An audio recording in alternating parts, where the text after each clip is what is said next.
ही आपल्या सगळ्यांच्या महत्भाग्याची गोष्ट आहे। अगदी कालपर्यंत आपण सुंदर कथासत्रामध्ये प्रवास केला आणि पुढे पुढे पुढे प्रवास करत असताना आई जगदंबा भवानी संदर्भातल्या अनेक सुंदर सुंदर कथा आपल्याला ऐकायला मिळाल्या। कालच्या सत्रामध्ये विश्वातलं पहिलं भगवतेचं जागरण कोणी केलं ते आपण पाहिलं। आई जगदंबा भवानीची 108 शक्तिपीठ कशी तयार झाली, त्याला नेमकी काय घटना घडली, त्याच्यावरती आपण चिंतन केलं। ज्यावेळेला दक्ष म्हणतो आई जगदंबे माझ्या पोटी पुत्र रूपा नाहीये,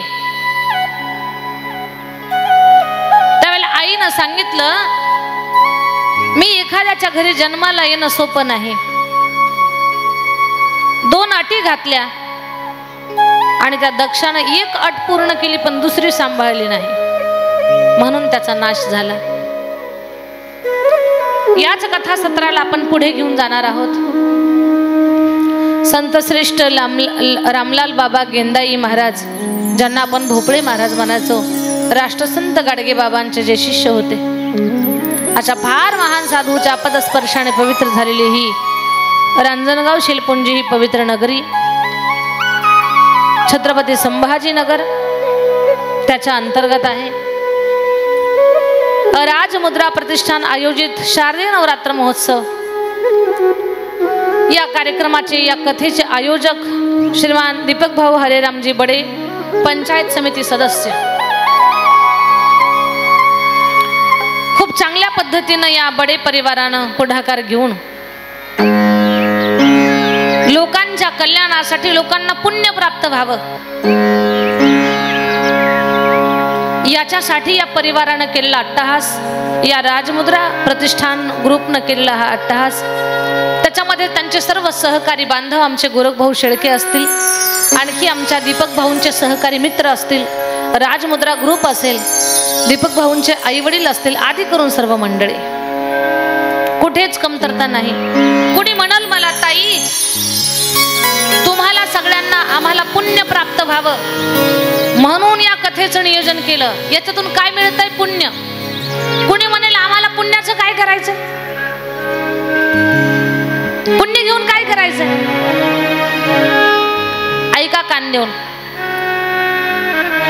आपल्या जीवनामध्ये जे दुःख आहे ना ते आपल्या पापामुळे आहे। बरं ते आताच्या जन्मातलं नसेल पण मागच्या जन्माचं, कित्येक जन्माचं असेल, त्या पापामुळे माणसाला दुःख होतंय।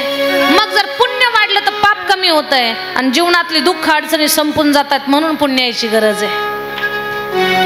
त्याच्यासाठी पुण्य पाहिजे। तुमच्या पदरामध्ये पुण्य पडतंय कथा ऐकून, तुमचं आपल्या आता प्रत्येकाच्या जीवनामध्ये कोणी काय केलं पूर्वजन्मात कोणाला काही माहिती नाही। ते पाप कमी करण्याचं काम, पुण्य वाढवण्याचं काम, आणि तुम्हा सगळ्यांना सुख आणि जगदंबेचा आशीर्वाद प्राप्त व्हावा याच्यासाठी या कार्यक्रमाचा अट्टहास आहे। खूप अट्टहास, म्हणून भव्य अशा या कथासत्राचं नियोजन, गोड नियोजन आहे।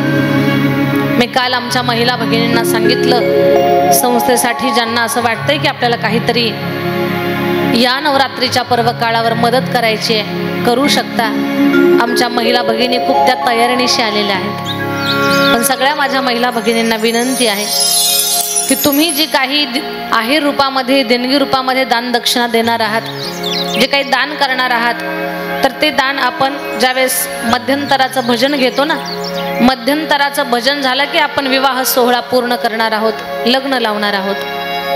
त्यावेळेला आमच्या विद्यार्थिनी तुमच्यापर्यंत येतील। तुम्हाला उठून समोर येण्याची काही गरज नाही। तुम्हाला जे काही दान करायचंय ते जागेवर बसून तुम्ही दान करणार आहात, कारण तुमच्यापर्यंत आमच्या विद्यार्थिनी दान स्वीकारण्यासाठी येणार आहेत। ज्या माता वर्गांनी अन्नधान्याच्या राशी आणल्या असतील त्यांनी सुद्धा तिथे समोर, इकडे व्यासपीठावर कुणी येऊ नका, कारण कथा सांगण्यासाठी आपल्याला अजिबात व्यत्यय नको यायला। समोर तिथे आहे धान्याची राशी, ते समोरचे दादा जमा करतायत, त्यांच्याकडे द्या। दुसरी गोष्ट अशी की हा नवरात्राचा पर्व काळ आहे, या काळामध्ये ज्यांना नवरात्रीचं महत्त्व कळतं अशी लोक कन्या भोजन, अन्नदान याच्यासाठी मदत करतात. आपणही तुमच्या शक्तीनुसार, तुमच्या इच्छेनुसार, तुमच्या सद्भावनेनुसार तुम्ही दान करतच आहात. पण कन्या भोजनासाठी या नवरात्रामध्ये कन्या भोजनाचं, कन्येला, कुमारिका कन्यांना दान देण्याचं खूप मोठं महत्त्व आहे. कारण कन्या म्हणजे साक्षात आई जगदंबेचं रूप आहे. तर कन्या भोजनासाठी आमच्या कुमारी प्रियंकाताई गोरख शेळके यांच्याकडून कन्या भोजनासाठी 10,000 रुपयाची देणगी त्यांनी जमा केलेली आहे. त्यांच्यासाठी नवरात्राचा पर्व काळ आहे. अन्नदान आपल्याकडनं घडलं पाहिजे. आणि विशेष म्हणजे या पर्व काळात कन्या भोजनाला खूप महत्त्व असतं. काल मी तुम्हाला पूजा करायला सांगितली होती की तुम्ही सकाळी घरामध्ये विस्तवावरती तूप टाकून दुर्गा सप्तशतीचा पाठ घ्या. कारण आज अष्टमी आहे आणि आज ज्याला शास्त्र कळतं, जो भगवतीचा उपासक आहे, जिथे जिथे देवीचं ठाण आहे, जिथे जिथे देवीचं स्थान आहे, त्या त्या ठिकाणी आजच्या दिवशी होम हवन हे होत असतं. आज होतच असतो होम हवन. म्हणून कालच मी तुम्हाला सांगितलं की तुम्ही आज आपला छोटासा होम करा, पण घरामध्ये करा. किती महिलांनी केला? आणि बाकीच्या काही हरकत नाही, वेळ गेलेली नाही. ज्यांना सकाळी जमलं नाही त्यांनी सायंकाळी करा. तुपाचे एक 7 थेंब 11 थेंब तुम्हाला जसं शक्य असेल तसं विस्तवावरती टाका आणि दुर्गा सप्तशतीचा पाठ करा. आज अष्टमी आहे. आजच्या दिवशी उपवास धरला जातो. ज्यांना 9 दिवसाचे उपवास आहेत त्यांचा उपवास तर आज कंटिन्यू येणारच. म्हणजे अगदी ज्यांना सहन होत नाही म्हणे 1 दिवसाचा उपवास करू, तर त्या उपवासात तो सुद्धा उपवास आजचा महत्वाचा उपवास. तर आजच्या दिवशी जी काही तुम्ही पवित्र कर्म कराल, मग दान असेल, पूजापाठ असेल, कन्या भोजन असेल, कुमारिका कन्यांना काय असेल सेवा, तुम्हाला जे काही सहाय्य करायचं असेल, किंवा या नवरात्राच्या पर्वाचं निमित्त साधून आपल्याकडे जी मुलींची वारकरी शिक्षण संस्था आहे त्या संस्थेसाठी जे काही तुम्हाला सहाय्य करायचं असेल तर आजचा दिवस हा खूप मोठा पर्व काळ आहे या सगळ्या गोष्टीसाठी. चला आपण आता कथेला पुढे घेऊन जाणार आहोत. बोलणं माझं समजून घ्या. काल शेवटच्या टप्प्यामध्ये देवीची 108 शक्तिपीठ, पण ती शक्ती ती प्रगट कशी झाली, ती कशी साकारली, तिनं दृष्टांचा नाश कसा केला, त्या चिंतनापर्यंत आपण गेलो होतो. पण काल काही गोष्टी मला धावत्या वेगात सांगाव्या लागल्या तुम्हाला. त्या गोष्टींवरती थोडासा प्रकाश टाकत आपण पुढे जाऊ. दक्ष महाराजांनी विश्वातला पहिला गोंधळ घातला जगदंबेचा. ज्योत जाळली, कवड्याची माळ गळ्यामध्ये घातली, भाळावरती पूर्ण कुंकू भरलेले.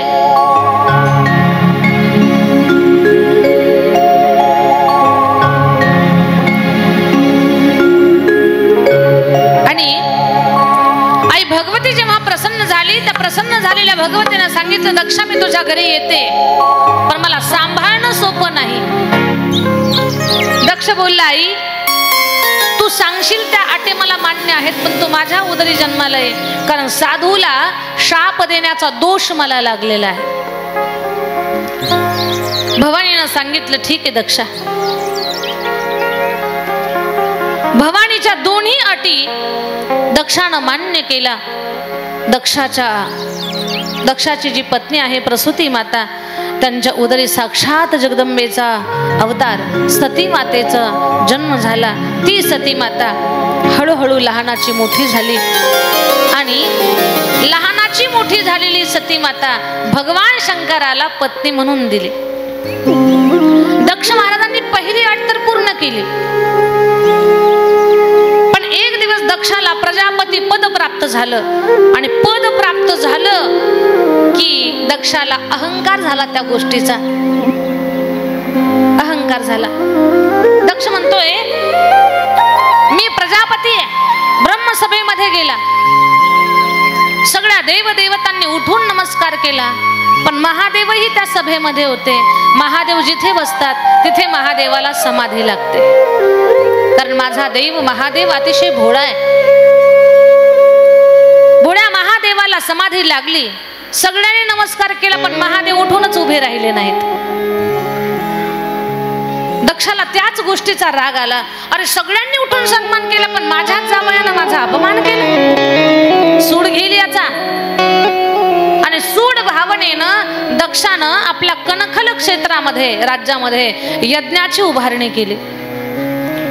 त्या यज्ञामध्ये सर्व देवदेवतांना बोलावलं, सगळ्यांना निमंत्रण दिलं, पण महादेवाला निमंत्रण दिलं नाही. सगळे देवता लगबगीने निघाले, देवस्त्रिया निघाल्या. या दक्षाला 60 कन्या, त्यातल्या 27 तर चंद्रालाच दिलेल्या होत्या, धर्माला 2. आणि स्त्रियांची जात कठीण आहे बरं. तुम्ही म्हणाल दीदी असं कसं बोलायला लागलं, तर मी खरं सांगते मी तुम्हाला. आता सतीच्याच बहिणी आहेत त्या, पण त्यांना माहितीये सगळ्यांना बोलवलंय बाबानं, फक्त सतीला बोलवलं नाही. आणि तिला कळावं की तुला बोलवलं नाही, आम्हाला बोलावलं, आम्हीच लाडके आहोत हे तिला कळावं. तिला हिनवण्यासाठी देवस्त्रिया कैलास मार्गे कणखलला जाऊ लागल्या, कैलासाच्या मार्गावर. काही काही स्त्रियांचा स्वभाव असा असतो, असा स्वभाव असतो. सख्या जावा आहेत, मोठीच्या घरी लग्न आहे मुलाचं, साऱ्या गावाला हळदी कुंकवाला, सवासनं जेवायला, बांगड्या भरायला बोलावलं, पण छोटी म्हणजे मोठी आणि छोटी जाव, तर छोट्या जावेला बोलावलंच नाही. सारं गाव गेलं, पण गल्ली ते काशीबाई विचित्र होती. ती गेली, तिनं बांगड्या भरल्या, जेवण केलं, चहा घेतला, हळदी कुंकू घेतलं, मूळवाटी घेतली, आणि सगळं घेऊन जाताना बोलली, का हो तुमच्या जावेला नाही का बोलावलं? आणि आमची काल भांडणं झाली. बरं झालं नाही बोलावलं ते. काय ते तोंड, नाही बोलावलं ते बरं झालं, तसले नाही बोलावलेले बरे. सदा न कदा तोंडावर 12 वाजलेले. एवढा चांगला कार्यक्रम आहे लग्नाचा, सारं गाव आहे ना, त्यांच्या वाजून तरी काय राहणार आहे तुमचं? जिनं जेवण केलं, जिनं चहा घेतला, ती आता पेटवण्याचं काम करते. तिथून उठली आणि जिला बोलावलं नाही तिच्या घरी येऊन बसली. म्हणते होय तुम्हाला नाही का बोलावलं? ती बारकी जाऊ म्हणते नाही बोलावलं आम्हाला, पत्रिकेत नाव नाही टाकलं. नाही टाकू द्या, दिवस राहत नसतात. तुमची लेकरं लहानाची मोठी होतील, तुमच्याही मुलाचं लग्न ठरल, तेव्हा तुम्ही पण नाव टाकू नका. दोन्हीकडनं बोलते ती, हा स्त्रीचा स्वभाव. पण असा स्वभाव काही कामाचा नाही. तेच केले सतीच्या बहिणींनी. सतीला कळावं आम्हाला बोलावले, तुला डावललंय, म्हणून कैलास मार्गे निघाल्या. आणि त्या देवस्त्रिया जाताना माता सतीनं पाहिलं, शंकराला विचारलं, स्वामी या देवस्त्रिया कुठे निघाल्या? सती, तुझ्या वडिलांच्याकडे यज्ञ आहे आणि त्या यज्ञामध्ये त्या निघालेल्या आहेत. माझ्या वडिलांच्या घरी यज्ञ, मग मी तर जायला पाहिजे. सती आपल्याला बोलावलं नाही, निमंत्रणाशिवाय माणसानं जाऊ नये. स्वामी बिना निमंत्रणाचं कुठे जावं, निमंत्रण दिल्यावर कुठे जावं ते जरा समजावून सांगा. आणि हे सगळ्यांनी लक्षपूर्वक ऐका. भगवान शंकर सांगतात, सती जिथे लग्नाचा कार्यक्रम आहे तिथे पत्रिका असेल, अक्षता असतील तरच जा. बिना पत्रिकेचं, मूळ वाटीचं कितीही भारीची पैठणी घातली तरी उपयोग नाही लग्नाला गेलात तर. कारण तुमच्या पैठणीचा रंग कुणी पाहणार नाही आणि त्या पैठणीची किंमत तुम्हाला कुणी विचारणार नाही. लग्नाच्या प्रसंगी निमंत्रण असेल तरच जा. जिथे मारामारीचा प्रसंग आहे तिथे किती बोलावलं तरी जायचं नाही. जिथे कथा चालू आहे, जिथे कीर्तन चालू आहे, इथे बोलावण्याची गरज नाही. ही आपल्या उद्धाराची जागा आहे. इथे न बोलावता या, तुमचं कल्याण झाल्याशिवाय राहणार नाही. इथे अजिबात कसल्याच प्रकारचा द्वेष, मत्सर, अहंकार, कसलीच भावना ठेवू नका. पवित्र मनानं या. आणि स्वतःच्या उद्धाराची शिदोरी तयार करा। ही आपल्या उद्धाराची जागा आहे। सती 4 ठिकाणी मनानं जाता येतं। भगवत कार्यात भक्ताला, गुरुच्या घरी शिष्याला, माय बापाच्या घरी पुत्राला आणि मित्राच्या घरी मित्राला। स्वामी मलाही तेच म्हणायचंय, माझ्या वडिलांचं घर आहे, मग मला जाऊ द्या ना। नको जाऊ सती, मी जाणार। नको जाऊ सती, जाणार। सती नको जाऊ। आणि सती मातेने हट्ट केला, महादेवाचा शब्द मोडून माहेराला गेल्या। माझ्या ताईंनो, लग्न झालेल्या स्त्रीनं खूप काही तिला नाही सांभाळता आलं, काही हरकत नाही, पण 4-2 गोष्टी जरा काळजीपूर्वक सांभाळा।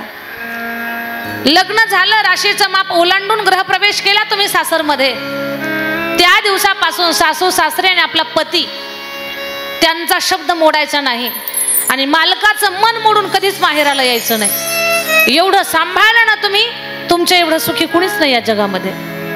फक्त मालकाचं मन मोडून कधी माहेराला यायचं नाही, कारण तुमचं सासर हे तुमचं खरं घर आहे। माहेराचा ओढा मायबाप आहेत तोपर्यंत खूप असतो। मायबाप गेले ना तर तुम्हाला चप्पल कुठं सोडावी हा सुद्धा प्रश्न पडतो। छोट्या भावाच्या दारात लवकर अगोदर जावं तर मोठ्या भाऊजाईला राग येतो, मोठ्या भाऊजाईकडे जावं तर बारकीला राग येतो। मायबाप जोपर्यंत आहेत तोपर्यंत तुमच्या माहेरात माहेरपण आहे तुमचं। आणि खरंच माहेरात तुमची वाट पाहणार जर कोण असेल ना तर तुमचे आई आणि वडील आहेत। तुमच्या आई वडिलांनंतर तुमच्या अंतःकरणातून वाट पाहणार कोणीच नाही। संतांची प्रमाण आहेत।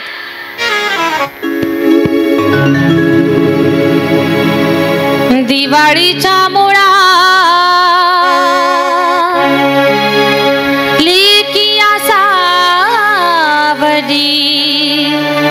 लेकी आसावरी, पाहत सेवा टोली, पाहत सेवा टोली, पंढरीची भेटी लागे जीवा,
मुलीचं माहेर पण आहे. सती माता म्हणतात माझ्या आई वडिलांचं घर आहे, मला जाऊ द्या. सती, पण तुझा विवाह झालाय, लग्न झाल्यानंतर कधीच पतीचा शब्द मोडून माहेराला जायचं नाही, हे सांगण्यासाठी मी तुम्हाला बोलते. पण सती माता पतीचा शब्द मोडून निघाल्या. आल्या माहेरामध्ये, पण पाहिलंय प्रत्येक बहीण सतीची थट्टा करते. सती, उशीर झाला तुला, गाडी काही बदलली का नाही का, अजूनही तीच गाडी आहे 4 पायाची. सती, अगं तुझ्या पतीने काही लॉकेट वगैरे बनवलं का नाही का, अजूनही मेलेल्या माणसांची मुंडकी गळ्यामध्ये घालतो. सती, तुझ्या पतीच्या डोक्यावरचं पाणी पडायचं थांबलंय का नाही का, अजूनही पाणी पडतंय. सती, तुझा पती काही कपडे वगैरे घालतो का नाही का, तसाच फिरतो. अगं काही बंगला वगैरे बांधला का नाही का, तिथेच राहता अजून, जिथे माणसं विनाकारण गर्दी करत नाही तिथे.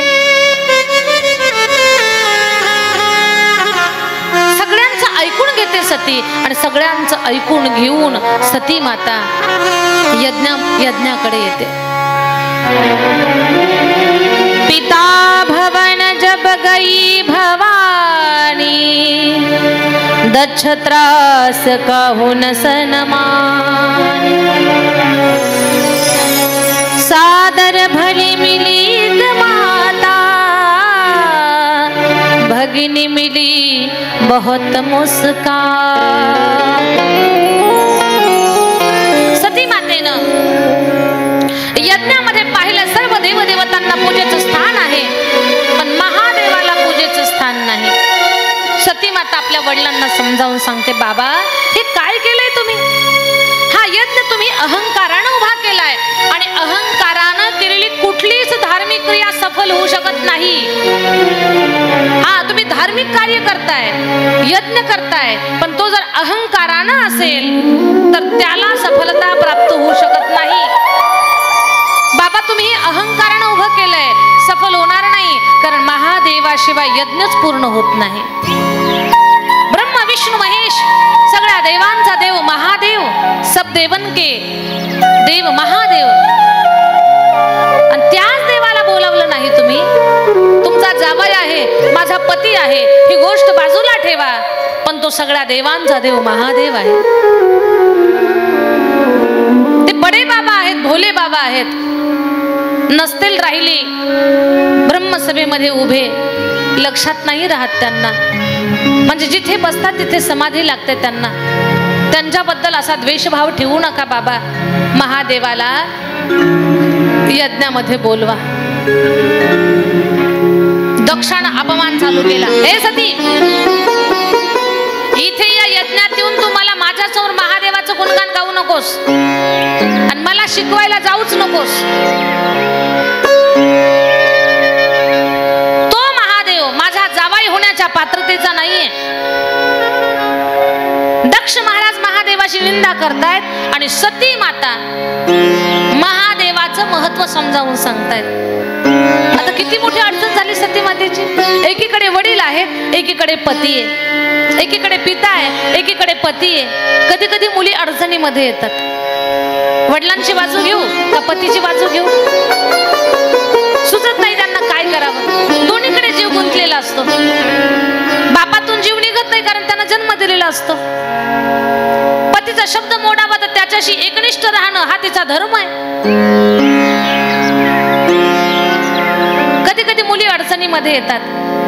आमच्या बीडचं वैभव स्वर्गीय बाबासाहेब महाराज इंगळे फार गोड उदाहरण सांगायचे. कधी कधी प्रसंगानं महाराजांची आठवण येते. इंगळे महाराजांनी सांगितलेलं उदाहरण आहे, एक सासरा आपली मुलगी आणि जावाई दोघांना सासरवाडीवरनं सगळं काही मानपान सगळं हे करून त्यांच्या गावी पोहोच करायला निघाले. पण पोहोच करायला निघाल्यानंतर एका शेतामध्ये गच्च ज्वारी भरलेली होती.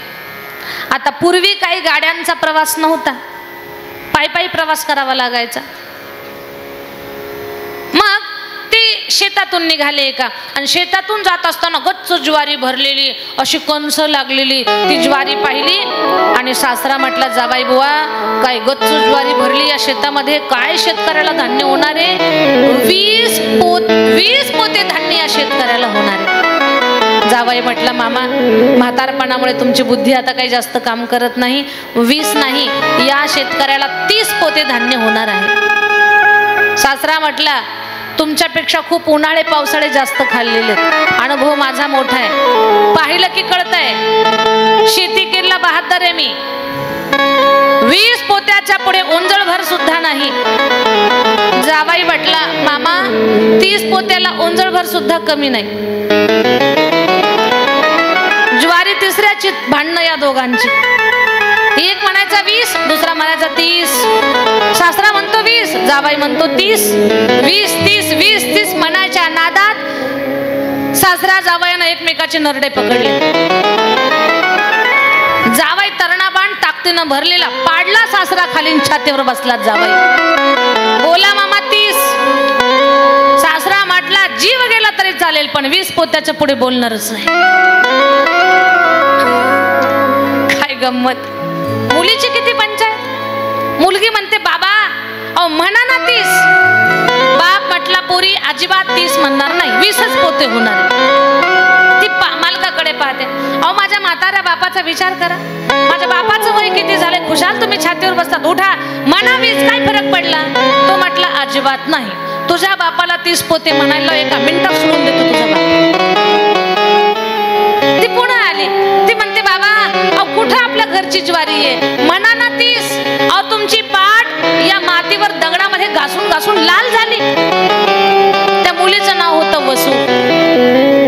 बाप म्हणतो, वसू माझी पाठ किती पण घासू पण 10 पोत्याची कळ कशी सोसू? 10 पोत्याची कळ कशी सोसू? म्हणजे अशा प्रसंगी काय होतं, लेकी बाळींचं अवघड होतं, अडचण होते तिला. पण या वेळेला शहाण्या माणसांनी समजून घ्यायचं असतं. तिच्या मनाची कुचंबना नको व्हायला, तिला थोडस समजून घ्यावं. सती मातेची अडचण झाली, वडिलांना समजावून सांगा तर रागात भरलेले. माझ्या पतीला समजावून सांगावं तर माझे पती फार सज्जन आहेत पण नियम सोडून चालत नाहीत, काय करू? दक्षाला वारंवार समजावून सांगते, बाबा महादेवाचा अपमान नका ना करू. माझ्या ताई दादांना माझं बोलणं ऐकून घ्या. कधीच आपल्या तोंडानं साधू संताची, देवाधर्माची, सज्जन माणसाची निंदा करायची नाही. सज्जनाचीच काय, गुणाचीच निंदा करायची नाही. आणि दुसरी गोष्ट, आपल्या कानानं, तोंडानं तर करायचीच नाही.